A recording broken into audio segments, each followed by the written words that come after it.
और अब पता चल गया कि हर वर्ग में नाराजगी हो गई, तो बिल्कुल इलेक्शन के टाइम गठबंधन भी बदल दिया, मुख्यमंत्री का चेहरा भी बदल दिया, उप मुख्यमंत्री का चेहरा भी बदल दिया बीजेपी ने। और अब तो बात ये चल रही है कि शायद 2-3 कैंडिडेट भी बदल रहे हैं। आपने सुनी होगी बात, ये चल रही है बात कि 2-3 शायद लोकसभा के उम्मीदवार भी बदलेंगे।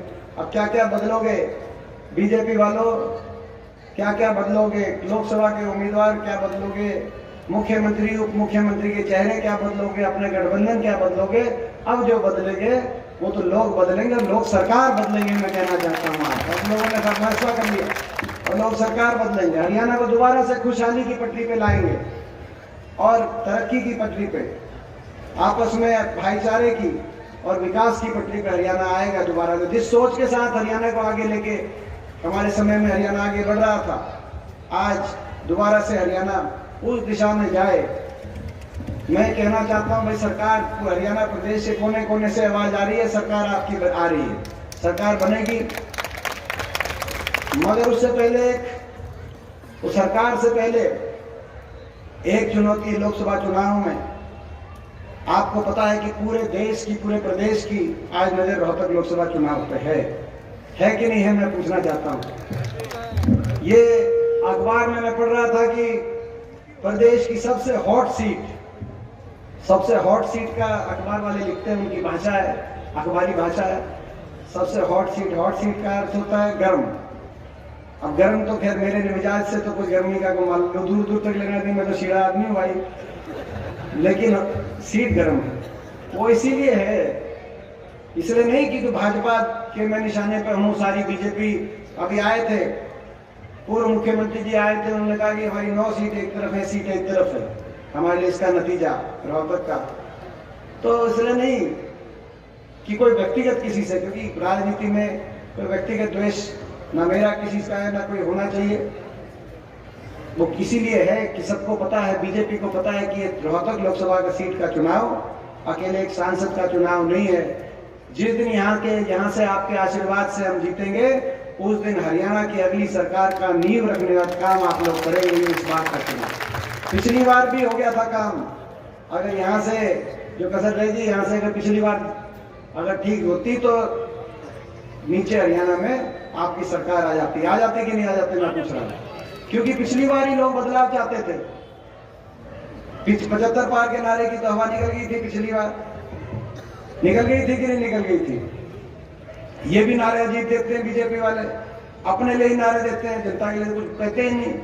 कहते कोई कहते हैं 75 पार, कह रहे हैं अब 400 पार, और हम नारे दे रहे हैं, ये कह रहे हैं 400 पार, और हम कह रहे हैं मेट्रो जाएगी रोहतक पार।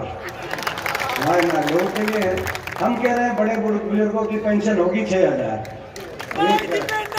तो ये आप देख रहे हो कि क्या तो खैर पिछली बार लोग बदलाव चाहते थे।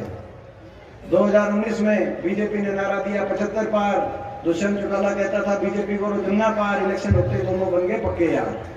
और हरियाणा में 5 साल चलाई ऐसी भ्रष्ट सरकार, जनता कर रही है हाहाकार, और क्या नारा दे दिया, बूढ़ों की पेंशन, बुढ़ापा पेंशन होगी कितनी? 51। बुढ़ापा पेंशन हुई भाई? नहीं। भ्रष्टाचार, और ऐसा भ्रष्टाचार में देश में भ्रष्टाचार में आगे पहुंच गया हरियाणा। ऐसा भ्रष्टाचार कि जिसकी पोल हम क्या खोलें, बीजेपी वाले ही उसकी पोल खोल रहे हैं। हमारे सांसद डॉक्टर रविंद्र शर्मा जी का पहरावर में बयान सुना होगा आपने।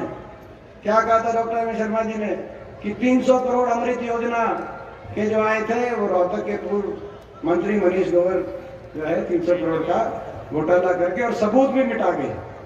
कहा था कि नहीं कहा था?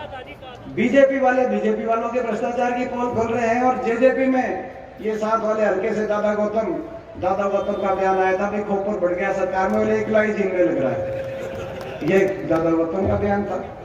तो भाई ये भ्रष्टाचार की कहानी है। लूट, 2 डबल इंजन से लूट गए 5 साल, हरियाणा के लोगों की कुछ परवाह करी नहीं। इसीलिए प्रदेश बदलाव चाहता है और प्रदेश आपकी तरफ देख रहा है। रोहतक लोकसभा सीट से जो फैसला होगा, पिछली बार तो बड़े इन्होंने साजिश षड्यंत्र रचे, चक्रव्यूह रचा रोकने के लिए मुझे, पिछली बार लोकतंत्र का गला भी घोटा गया। यहाँ पर मैंने देखा अपनी नजर से 2019 के लोकसभा चुनाव में, मैंने अपने चुनाव में देखा कि लोकतंत्र का गला ये भी भाजपा वाले कैसे घोटते हैं। आपने भी उस बात का नजारा चंडीगढ़ के मेयर के चुनाव में देख लिया होगा कि ये लोकतंत्र का गला कैसे घोटते हैं। इसीलिए लड़ाई लड़नी पड़ेगी और उस लड़ाई में हमको मिलकर लड़ना पड़ेगा। मैं अकेला या आप अकेले नहीं लड़ सकते, मगर मिलकर लड़ सकते हैं। और उसमें आज मैं आपसे केवल वोट की अपील नहीं मांग रहा, मैं आज आपसे सपोर्ट की अपील भी कर रहा हूं कि भाई ये इलेक्शन आपको संभालना भी है। तो भाई संभालोगे सारे इलेक्शन? एक बार हाथ खड़ा करके बताओ, सारे इलेक्शन संभालोगे? और देखो, राज सरकार आएगी, राज आपका बनेगा, और जब अपने का फर्क हमारा एक ही लक्ष्य होगा कि हरियाणा भी देश में विकास में आगे जाए और रोहतक लोकसभा क्षेत्र भी देश के विकास के मानचित्र पे आगे पहुंचे।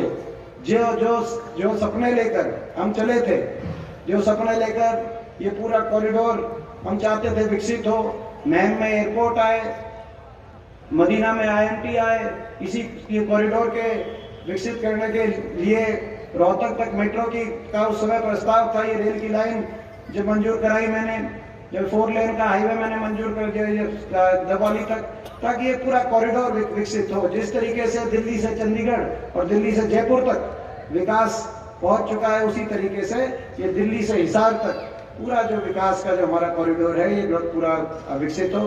तो बड़ी मेहनत करके पूरे अपने इलाके में मैं आपसे पूछना चाहता हूँ, जब आपकी सरकार थी 10 साल, आपके आशीर्वाद से मौका मिला, तो हमारे इलाके की तस्वीर आपने बदलती संवरती देखी थी कि नहीं देखी थी, मैं पूछना चाहता। तो अब 10 साल में कुछ हुआ नहीं।